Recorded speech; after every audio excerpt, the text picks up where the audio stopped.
We are just going to give it 2 more minutes here for a few more folks to join in, and then we will get started. Thank you all so much for being here.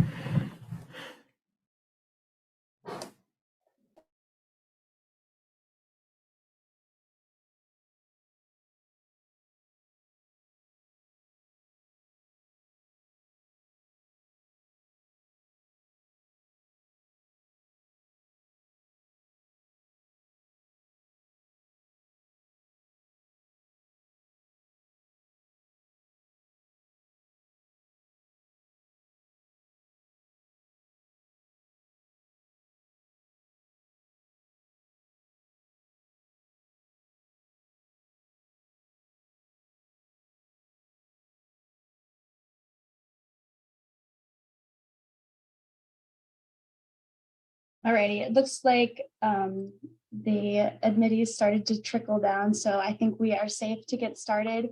Just for those who just joined the meeting, a heads up, the meeting is being recorded and it will be posted online so that you can access the materials at a later date if you need to, or share it with other people that are a part of your staff.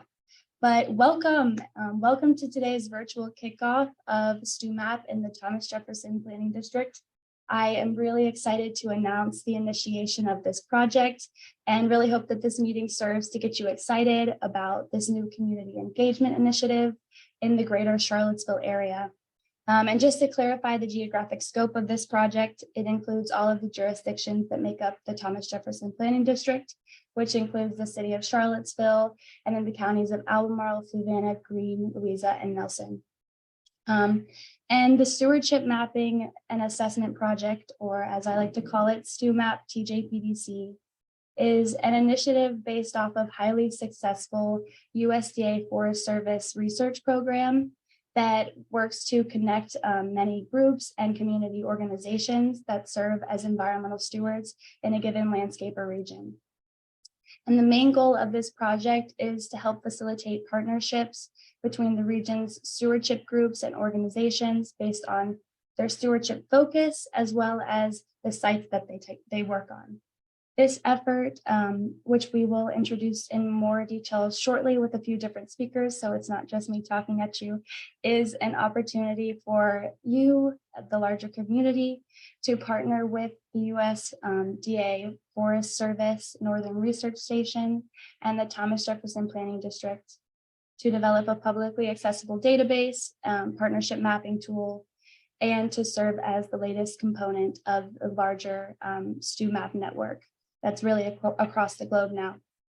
We join New York City, Baltimore, Los Angeles, Chicago, and others as we lead the nation in bringing geographic-based social networking to our local watershed, the urban forest, and the landscapes that make up the district here.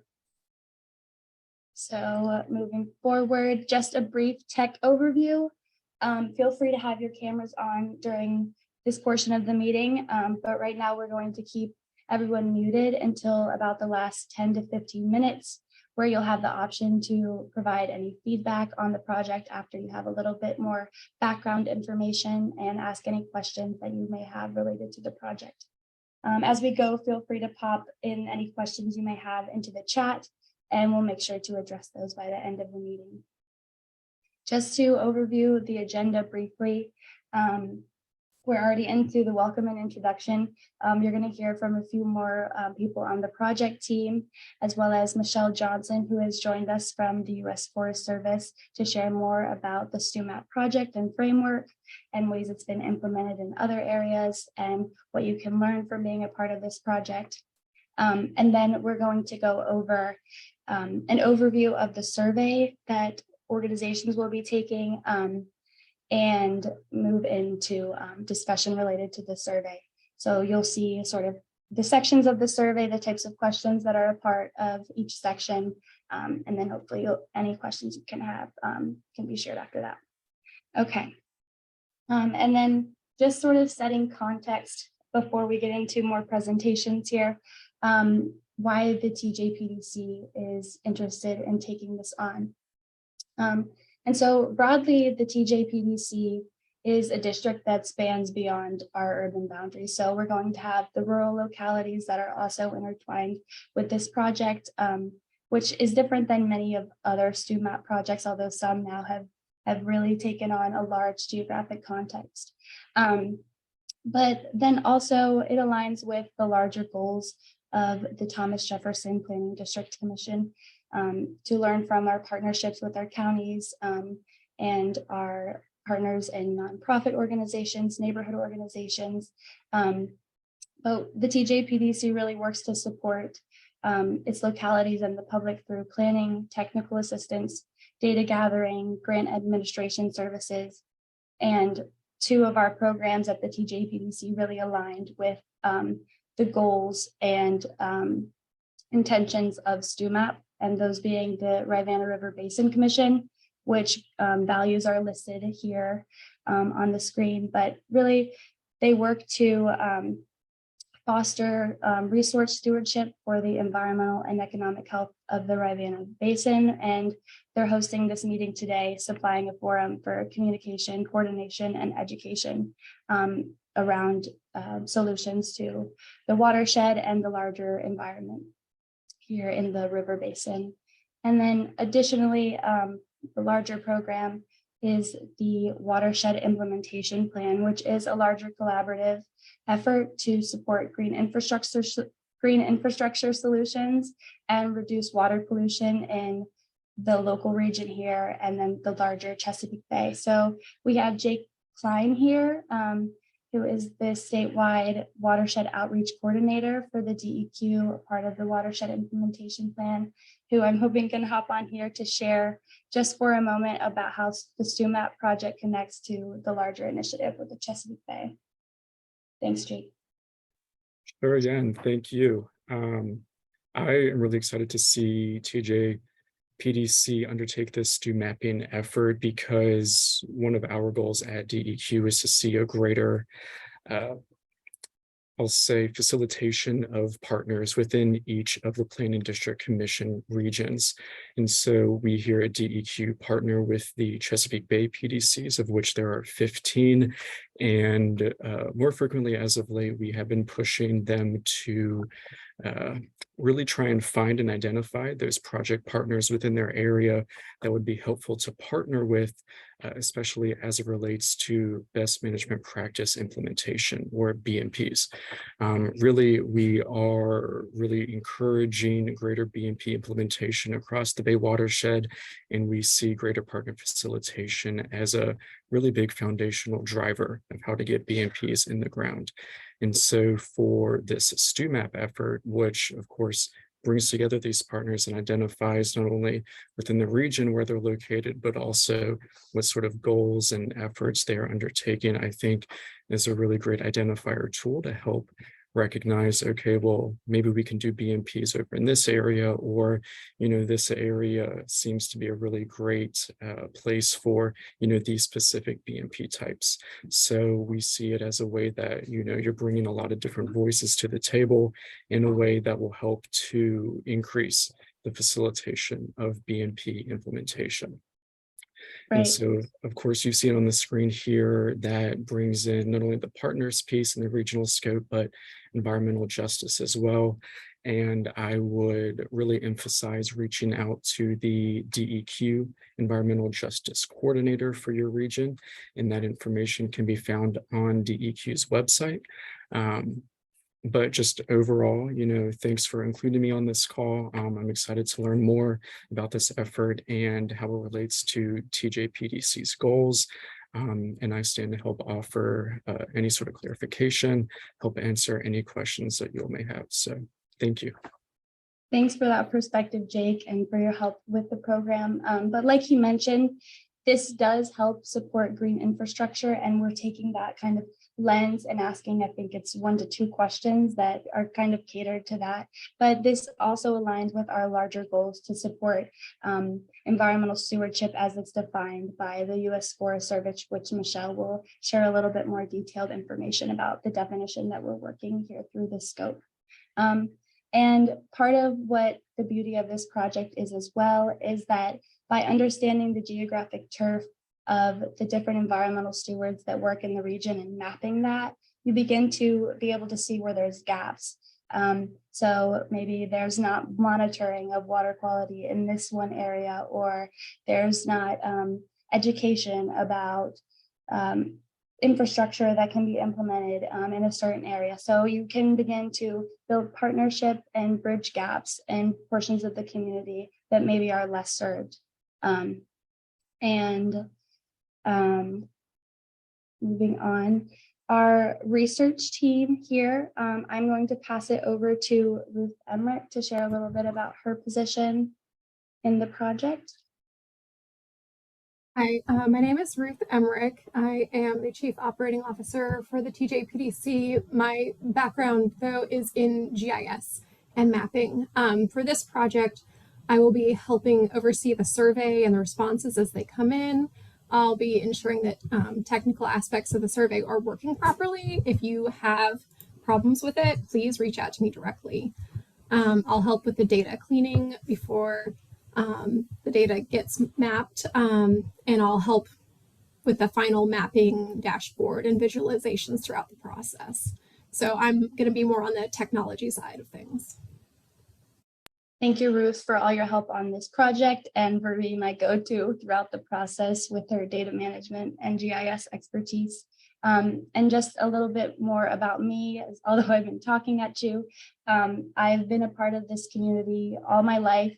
I grew up in Fluvanna County and studied environmental science at UVA, working alongside a few of the stewards that are represented here. And my main goal in this project is to coordinate the project, manage outreach. I've been working to develop the survey, and then I'll also be supporting data cleaning and then sharing results with you all once the results come in. Now I'm going to pass it over to Michelle Johnson, who can share her screen, and she is part of the Forest Service at the Northern Research Station in New York City, who's a part of the team who developed StewMAP.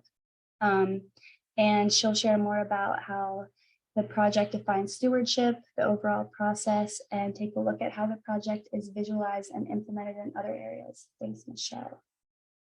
Great, thank you, Bella. Just give me a minute to share my screen.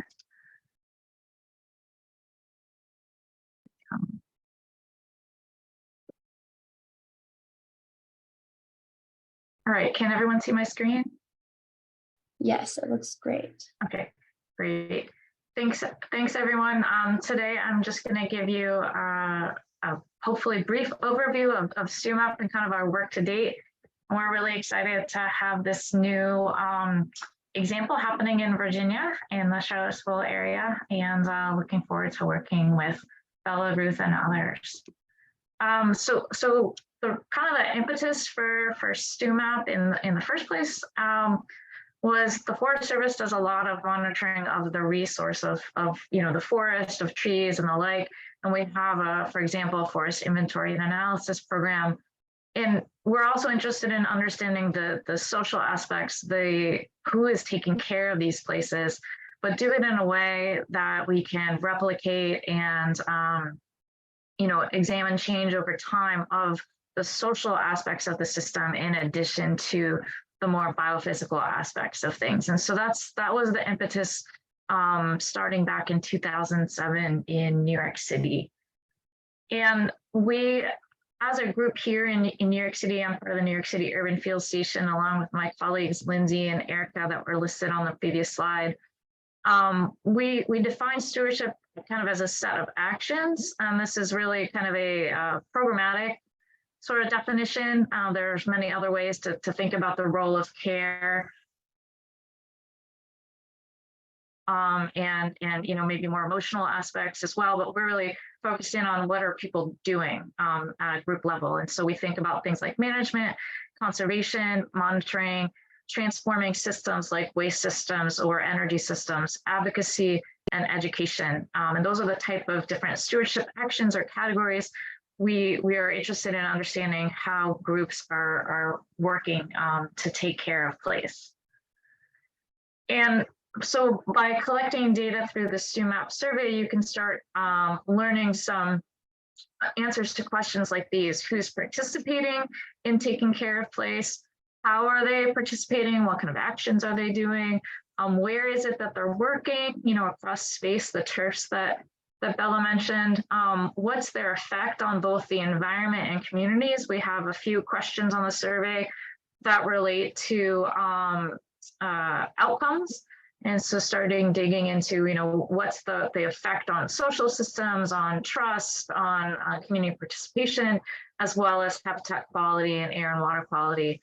And then we can also look at those gaps in the landscape that Bella talked about, where might we have more or fewer groups working, or larger or smaller levels of capacity to take care of place.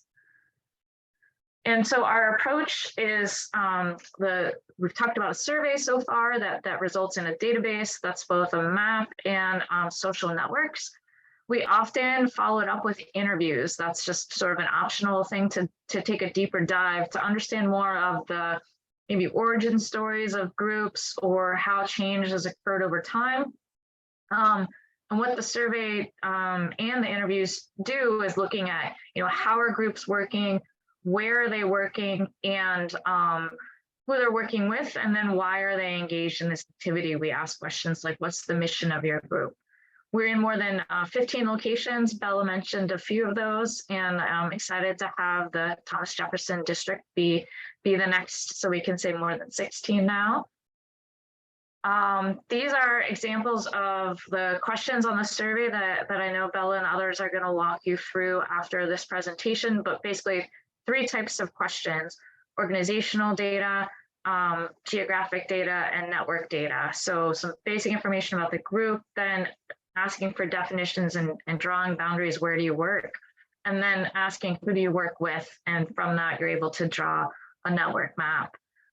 We often, I don't have this in the slide deck, but it's maybe something we can talk about in the Q&A section, is just like, who are we sending the survey to, and how do you build that list? Oftentimes, we build the list starting from registered nonprofits, ask, kind of organizations that are in the area, hey, do you have mailing lists, and kind of gather together so that the most groups that you might think might be engaging in stewardship in some way receive the survey and are able to take the survey, so that everybody has the opportunity to get on the map.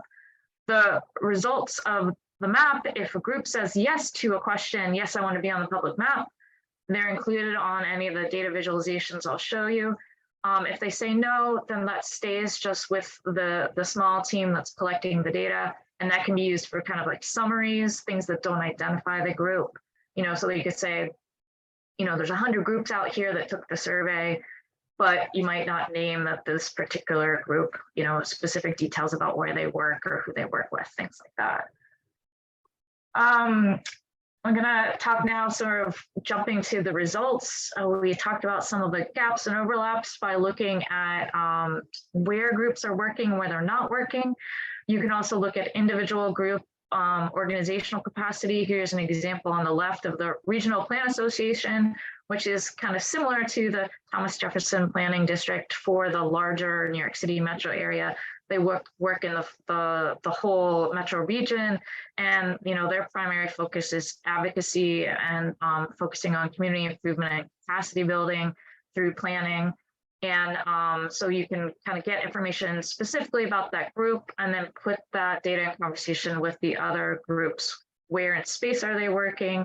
So we can start seeing these, larger citywide groups, and then the more specific groups that are focused maybe on a single community garden or a single park or a set of trees. From the network data, you can start, this is an example from our Bridger Teton National Forest out in Wyoming. Asking those questions, who do groups work with? You can make a diagram like this, and then you can kind of use it to identify who's the most named groups. Who is everybody else identifying as working with? And so these are some examples. They're both, government agencies, but also nonprofits and civic groups in the region that are the most kind of named and networked of the larger system. You can also use a network like this. So let me just give the example of the Forest Service. It's in the middle of the diagram. There are groups out on the edge that aren't directly connected to the Forest Service. So if the Forest Service wanted to increase the partnerships in that area, they might go, who are these other groups we don't know about? Let's start working with them. And so that's where these maps can really come in handy, is identifying not just who do you work with, but who are your partners working with. And then we can also turn all this information into some different dashboards, story maps, diagrams, and we make the public data set publicly available is normally how we do it. So someone that has the GIS skills like Ruth could download the data anywhere in your area and say, I want to pull it into my own system, in addition to coming to your website and the Forest Service website as well, and looking at the public viewable interactive maps. So a few examples of just how people are using the data. One is in New York City, we had a program a while back, a couple of mayors ago, called Million Trees NYC. And, a million trees were planted within 8 years in the city. And it involved a lot of work with local groups. And so to plant that many trees, Parks Department, wasn't going to do it alone. They also wanted to work with community groups to sort of reinforce the importance of these places and of later stewarding and maintaining these trees. So they engaged in reaching out to different civic groups to say, hey, help us coordinate and get people out to join these events for tree planting. And so the StewMAP data could be a resource, and were a resource to sort of identify some of those groups in a particular neighborhood where they were going to do a planting event. And we have done the StewMAP in Baltimore, which is closer to you guys. And there, some of the social network data have been leveraged for more effective funding. So thinking about not just collaborative networks, but funding networks, and how can knowing about these social networks a little more enable more successful grant application, the more collaborative work to harness grant dollars. Here's that larger community of practice that Bella was mentioning, the more than 15, now 16 locations. We'll have to add Charlottesville area to the map going forward. But here's where we have currently, and folks that are engaged in these efforts are part of our community practice. So we have kind of regular meetings to sort of talk about methods, but also the larger questions of, what do you do once the data are collected? Are there some other aspects of stewardship maybe we want to bring into projects like these? The list is kind of wide open with that community. And I think I'll end there. I will try and drop these links here into the chat as well, so you guys can directly link, and I'll also include a link to our latest story map, so you can get an idea of the visualizations that'll be coming down the line from your survey there in Virginia. And I will turn it back to Bella now. Thank you so much, Michelle. And if it's all right with you, I'll share that PowerPoint. Yes, everyone. Go for it. Great. Okay, lovely. Let me return to screen sharing. So hopefully now everybody has a better understanding of what StewMAP is. And it really, again, just broadly, it's a survey and public database designed to help map our stewardship activities and the networks with the goal of strengthening community capacity in the region. And I just wanted to touch upon what types of questions, again, this can answer for you. I know Michelle briefly touched upon this, but there's other tangential questions as well, like what are others doing in the region? What are those opportunities for collaboration? What are the gaps and concentrations of care? And how can we build out collaboration and partnership, which is really what StewMAP is all about, understanding those environmental stewards and supporting them. Because many of our environmental groups are absolutely vital to the health and well-being of our community. But some of those organizations that maybe aren't the larger nonprofits, but the neighborhood groups or smaller civic organizations, their activities often can go unnoticed or they're undervalued, or people in the community just aren't aware of what they can go to that organization for. So this is really a process to help alleviate that and overcome that issue, to show the many ways that people can reach out to the environmental stewards that act within their region. And just to expand upon again the benefits to what this project can bring to our region, we're working to increase collaboration amongst the environmental stewards so that they are aware of ways that they can share information across the community, share ideas, other resources that might be valuable to their group, other nonprofits, or local and state agencies and county governments. Support community capacity to learn from other experts and identify those experts, and help develop stronger funding proposals, as Michelle had mentioned, with a lot of funding available through the IIJA, and then visualize our regional stewardship to really celebrate those stewards that work within the region and the type of work that they're doing. And this can serve as an outward cue to our community of our care and concern for the environment, and work to catalyze change and investment by internal investors as well as external forces of the community. And so briefly, just to show you the timeline of our process here that hopefully your organizations will be a part of. In March, we are going to do outreach to you all and many other environmental stewards in the region. And so this is a smaller group here. This doesn't consist of our entire list of environmental stewards, but we wanted to keep it smaller to kind of serve as an opportunity to really engage in more in-depth conversation, as well as to get the word out to you. Michelle mentioned sharing a little bit more about how we're gathering information about who those environmental stewards are in the region, and then conducting outreach.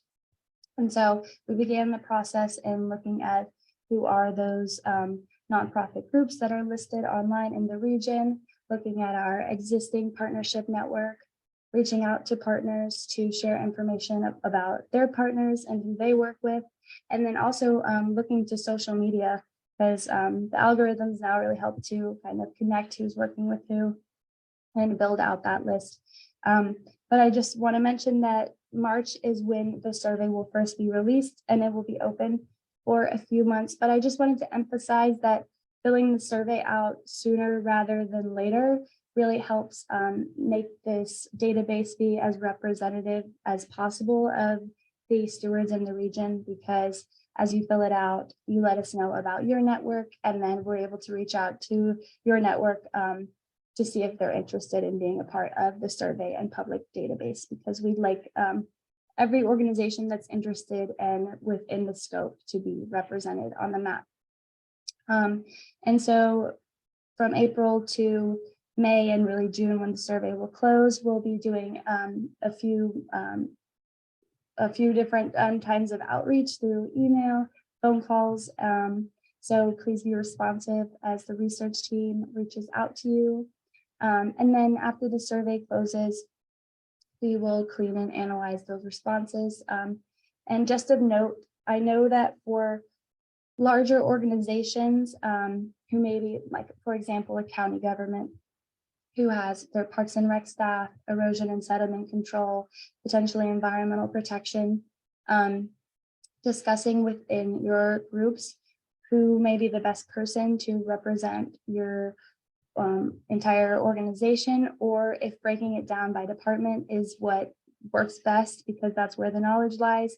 There are ways that we can merge the data cross-departmentally afterwards. So making sure that you have the right person to kind of represent you and your organization through the survey. And then later in the year, we will publish the results that will be publicly available to you all, as well as the rest of the community, with, of course, your permission that you would like to be visualized on the survey. And so now going into a little bit more of the details of the survey itself. So our survey is based off of the Northern Research Station's StewMAP. They have an approved survey by the Office of Management and Budget. That was kind of the streamlined one that many different stewardship communities can go to start their project. We rely heavily on that one, but then also look to other areas. For example, the Southeast New England project, which was recently done from 2020 to 2022, also had kind of the green infrastructure lens. So looking to them as well to kind of help mark some of the unique characteristics of our region and our program goals within the landscape. And we're still additionally encompassing that larger definition of environmental stewardship, whether it be air, forest, water quality, and anything else defined there. And so for the different sections of the survey, starting out, the contact information is just going to be you and the person that's going to be the contact for your organization. And then the second section will just be a little bit more contact information really about the group as a whole. So what's your group's email? How can the community reach out to you to contact you? And then you're just going to identify what your primary stewardship activity is, whether that's advocating for the environment, conserving a certain aspect, managing, transforming. And then in the third section, for more general stewardship information, this is going to be more specific questions related to your group's work and the mission as it relates to environmental stewardship. And many of these questions throughout the whole survey are going to be check boxes. So it's not going to be something that you have to write in every response. It's as streamlined as possible for really ease of use. I went through the draft survey myself and it took me about 15 minutes, but I said 20 to 30 because I know this is a time commitment. It might take a little bit more time, especially if you have to coordinate with others that might be working in your organization. And then next is the geographic area, so where your group works. And for this, there's a few different options for how you can put in this information. And the first one, the most ideal one being that you use the mapping tool that's embedded in the survey. So you'll actually be able to kind of click and demarcate based on a map of the TJPD where it is you're working, whether that be in parks across the region, the watershed as a whole. But for some organizations, it might make more sense to just list that as a text entry. So if you're working, let's say for Albemarle County, and you work across the entire county, you can just write that in. We work across that entire area so that you don't have to kind of demarcate everything with the lines. And then the final option is if your organization has GIS data about where you do work already housed, you can just reach out to Ruth and or me, and we'll be able to put that information into the final database. And then the fifth section is more information about the stewardship activities. So that's going to be a little bit more specific based on like the sites and systems or types of interventions that your group might work on. So do you work on public access and trails? Do you work along stream banks? Are you working in community gardens or public parks, in neighborhoods, things along those lines? And then for 6 on the group characteristics, that's going to be the more specific questions on your staff time, volunteers, how many volunteer hours, budget questions related to your organizations to understand what's the community capacity for environmental work. And then for the organizational services, what specific services do you provide at your organization and what services are you seeking? So that kind of ranges from education to technical assistance to grants or help with outreach or doing the outreach yourselves. And then asking about how you share your information with the public. And then 8 is really that section about your stewardship network and who are your partners. Who do you go to for data? knowledge and expertise, and who are your other regular collaborators around the topic of environmental stewardship. And then in 9, it's an opportunity for you to share what your goals are through the stewardship process, and if you do any tracking of your progress, such as the amount of trees planted, the amount of pollution reduction, and again, a way to help see what work's being done, celebrate the work that is already being done, and understand where there's room for more. And in the final section, that's just really an open-ended, optional, not all of it's optional, but optional part where you can share any questions that you may have, any feedback related to the survey, or anything else about your group that you might find applicable. And I am available at any time throughout the process. I'll be sure to pop my email in the chat, but I'm sure you've gotten a few from me already. If you have any questions related to the survey or the process as you work through it. And then just to give you all a few tips as your organization works through the survey that will be released next month. So I just wanted to say that, one, don't get too hung up on any specific question. For example, the one about volunteer hours, I could understand how some people might feel bogged down and want to have an exact number of hours and do the research, but just try to do your best to be representative of your organization while saving your own time. We don't want this to be too much of a burden for you.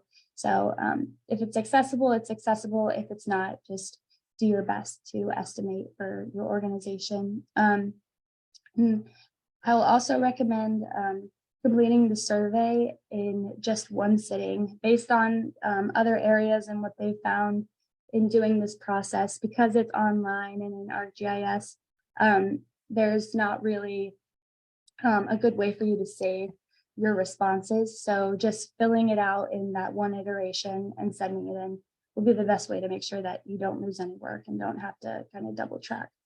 And then based on, I guess I shared a bit about the interactive mapping section, but there are a few different approaches there catered to your geographic extent. So just try to think through based on what your area is, what might be best there. But again, having the mapping done through the tool in the survey would be the best, the number one response way. And then finally, for the networks, I know many organizations are going to have very large networks, but just focusing on those most important or most day-to-day partners that you're working with. And I just, yeah, this is I guess a good way to kind of contextualize for you all as you're beginning this survey is kind of what makes this local environment, this local watershed, the local forest and surrounding landscapes important to you as an individual and your organization. And think about how your response describe the mission and the vision of your organization and as it relates to environmental stewardship. So maybe not 100% of what you do is dedicated to environmental stewardship, but that maybe 15% is something that's definitely worth celebrating and acknowledging. And yeah, again, please feel free to reach out with any comments or technical questions you might have along the way. We're really excited for your participation, and so we're here to help make it as easy as possible for you to complete it. And looks like we are now to the discussion portion. I will check the chat now to see if there's any questions. Okay, I see, but feel free to pop in and ask any questions now.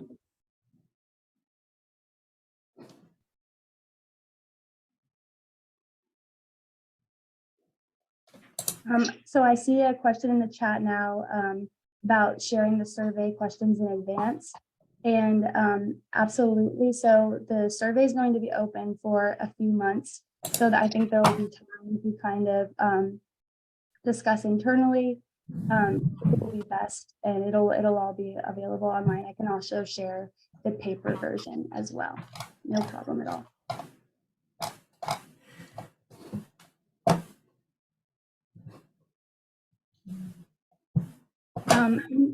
I'll go ahead and a few questions came in sort of before and along the way as we've been talking through this process, and I can just share the feedback from those now in case that gets any juices flowing. But there were questions related to how this can help address diversity, equity, and inclusion, and more about environmental justice. And there are no questions specifically that are related to directly environmental justice, but this does serve to help understand kind of the landscape of environmental justice, because we're able to understand where there might be gaps in the community, where we can better target outreach, and where certain topics. We've got a raised hand from Michelle. Go ahead, Michelle. Yeah, I was just going to add a little bit to that. Based on that question, we're starting to pilot some new questions that are asking more around the demographics of board members, whether an organization is BIPOC led or woman led, and then a few other questions around, does your organization have a DEIJ plan, things like that. If you'd like to include those, we can definitely share those with you. And I think we've been kind of developing those concurrently with you guys starting the process, so we might have missed sharing those with you. Yeah, absolutely. That would be great. That would be very helpful. Environmental justice is one of the kind of big talking points and initiatives that we're trying to learn how we can best support others in addressing environmental justice. So yeah, I think any way we can kind of begin to address that with the StewMAP project will be definitely helpful.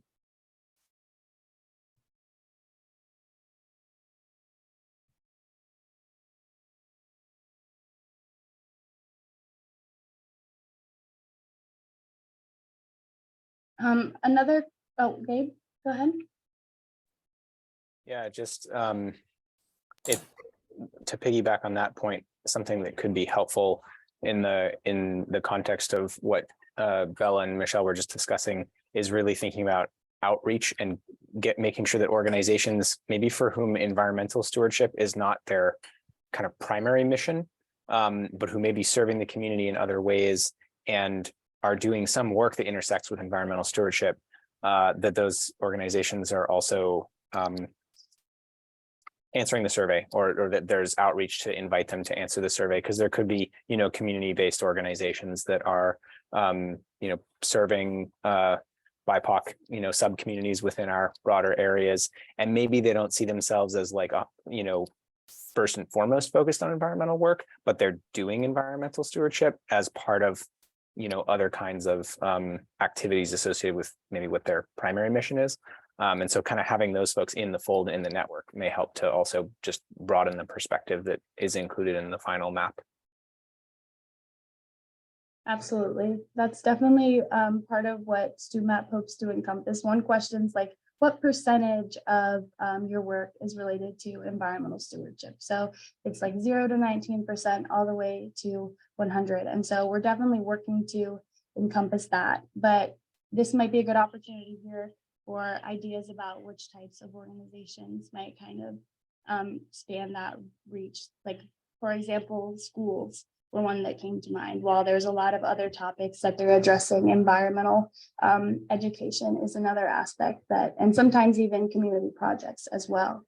And HOAs a lot of times have been encompassed in different StewMAP iterations. But if anybody has ideas about different groups in the community, feel free to drop those in the chat or call them out.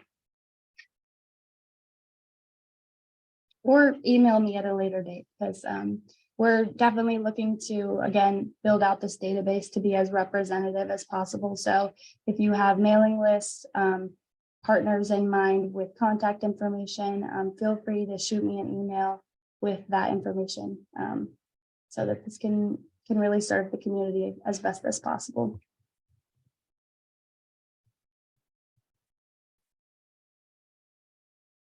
Regulating, I would say, definitely counts as stewardship. Maybe Michelle can speak to this, but monitoring and educating around, I feel like that kind of is a Venn diagram, maybe kind of encompasses a few of the different stewardship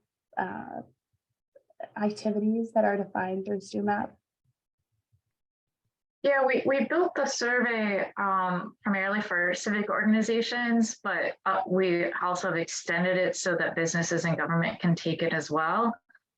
So I think the categories, we've never really had regulation like clearly built in, but I think you could see where it could fit in maybe with conservation, which often I think of as like land protection or protection actions. And the role of regulation in engaging in protection. You could build it into your definition where you see it, or you could also consider adding it as an additional category if you want to. We do try and keep the survey relatively comparable between locations. So maybe I want to think a little further. Adding a new category would allow us to still compare. Or to clearly have that as part of the definition of one of the other categories may work. I wanted to go back to, I think maybe it was Gabe that was mentioning a comment about making sure that folks saw themselves as stewards.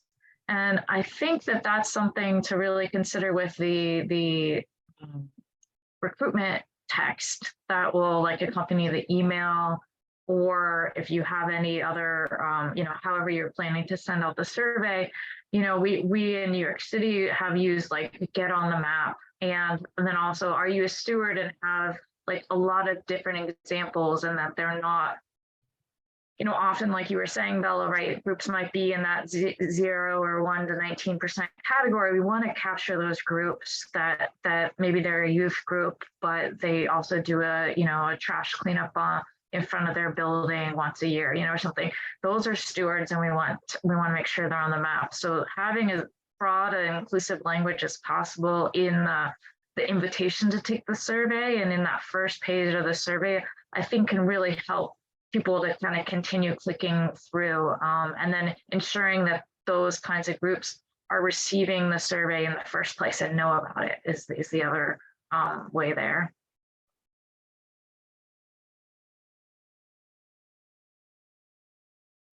Absolutely, thanks for that perspective. And I know that different areas have kind of had different focuses on whether they're just trying to encompass the civic organizations, or if they are taking that broader lens of nonprofits and government. And for our region, just with the population size that it is compared to those larger cities, I think we have the opportunity here, and we're taking advantage of that, of definitely including the government organizations and the nonprofit organizations, as well as the neighborhood organizations and civic groups that also help to support stewardship activities in the region. Because as we know, it really does take a partnership. It hasn't just been government entities leading this work really ever, but especially now, leaning into those partnerships, helping to build them up, is really what the draw of StewMAP was, and what we're hoping to help support here.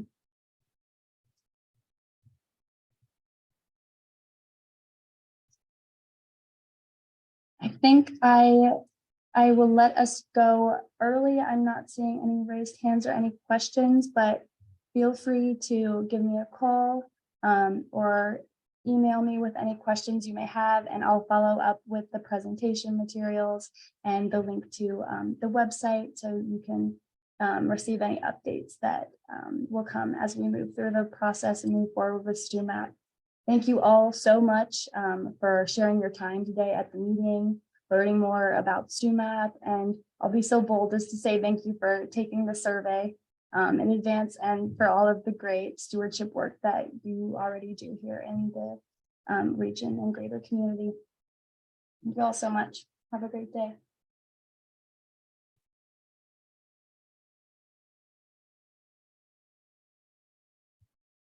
Thank you, Bella. Thank you, Michelle.